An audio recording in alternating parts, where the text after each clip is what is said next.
Death toll in catastrophic Texas flooding rises to 27, including 9 kids as 4 girls from Christian camp. D.ead, the heart of Texas, is grieving as devastating floods continue to take their toll, with the death count now climbing to 27, including 9 innocent children. Torrential rainfalls swept across central and eastern Texas earlier this week, submerging homes, sweeping away vehicles, and leaving entire communities stranded. Among the heartbreaking casualties, 4 young girls attending a Christian summer camp have now been identified, further intensifying the sorrow blanketing the region.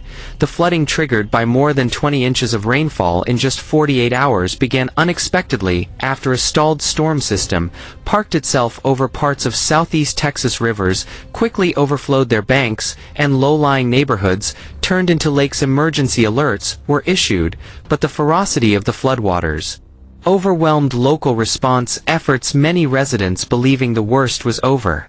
After previous flash flood warnings turned out to be minimal, were unprepared for the sudden onslaught. By the time first responders were able to access the hardest-hit areas, entire homes had been ripped from their foundations. Cars were piled like toys against bridges and telephone poles in the small town of New Harmony, which bore the brunt of the flooding. Families are reeling from the loss of loved ones, including the youngest victims' children, who had been full of life and dreams just days ago. One of the most gut-wrenching moments of the unfolding tragedy was the confirmation that 4 young girls from Morning Light Christian camp had perished when their cabin was overtaken by rapidly rising waters in the middle of the night.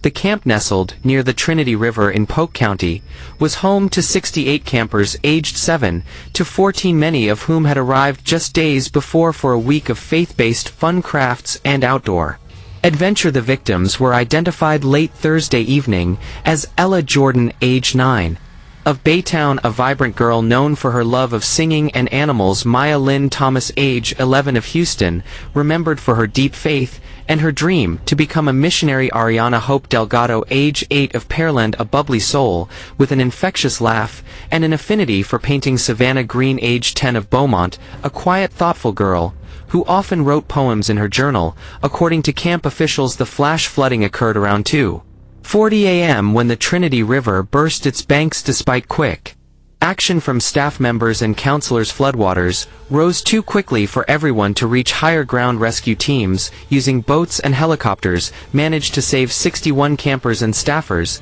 but 5 remained unaccounted for until Thursday morning, when the bodies of the 4 girls were found in a wooded area nearly a mile downstream. One counselor, 19-year-old Thomas T.J. Mathers, remains missing and is presumed dead. Ella Jordan's mother, Mrs. LaToya Jordan, spoke through tears during a press conference. "Ella was my light. She loved church and camp. It was her favorite part of summer. I let her go believing she was safe. I never thought this would happen." Clutching her daughter's last watercolor painting, she said her world shattered.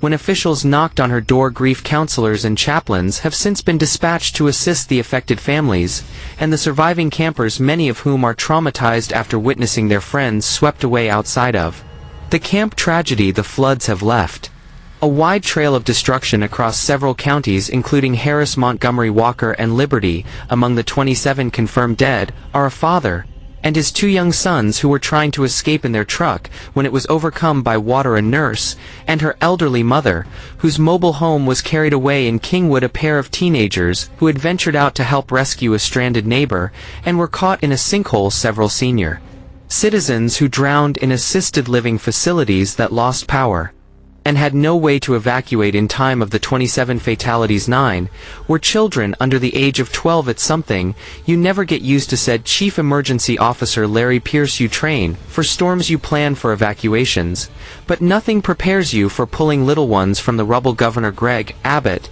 declared a state of emergency in 19 counties and ordered swift deployment of the National Guard. "What we are seeing is a disaster of historic proportions," he said during a visit to affected areas. "This is not just a weather event, it's a human tragedy." As of Friday morning, over 300 people have been rescued by boat and helicopter. The Texas Task Force 1, along with federal and local emergency teams, is conducting door-to-door searches in submerged neighborhoods. Rescue dogs, drones, and sonar equipment are being used to locate the missing. Dozens are still unaccounted for, and officials warn the death toll may rise. The Red Cross and other volunteer organizations have set up emergency shelters in local schools and churches. Over 2,000 residents have been displaced, many of them with only the clothes on their backs. Meteorologists point to climate change and urban sprawl as contributing factors to the disaster.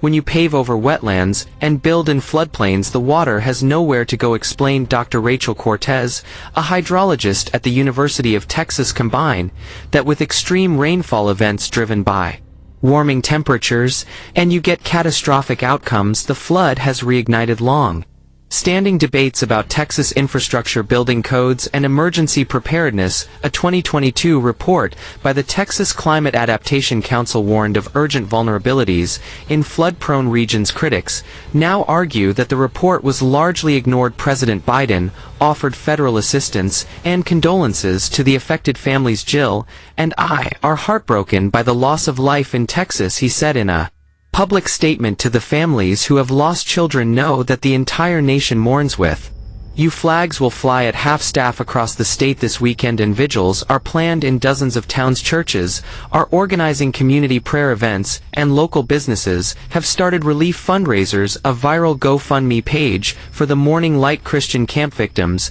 has already raised over $400,000 as of Friday evening in the town of Livingston. A remarkable act of bravery was reported when a high school football player, 17-year-old Malik Freeman, saved a family of 5 by breaking into their house as water rose to the windows. I just couldn't let them drown, he said, holding a baby he had carried on his shoulders. His story has become a symbol of the strength and unity Texans are showing in the face of unimaginable loss. The storm system is expected to weaken by Saturday, but river levels remain dangerously high. Authorities urge residents not to return home yet, warning of unstable ground, contaminated water, and hidden sinkholes. Utility crews are working round the clock to restore power and clean water. Health officials are also monitoring for outbreaks of waterborne illnesses and urging everyone in the region to boil water before use as families begin the long and painful process of rebuilding. One thing is certain: the scars left by this storm will last for generations. For the parents who lost children, the pain is indescribable. For the survivors, the memories of loss, heroism, and grief will never fade. Among the rubble of washed-out streets and shattered homes, signs of compassion and solidarity are rising. Candlelight vigils, murals in memory of the victims, and messages of love scrawled on shelter walls all echo the same message: Texas will mourn, but it will also stand tall again. But for now, the state weeps for 27 souls, for 9 innocent children, and for 4 girls who went to camp seeking joy only to find a storm they couldn't escape.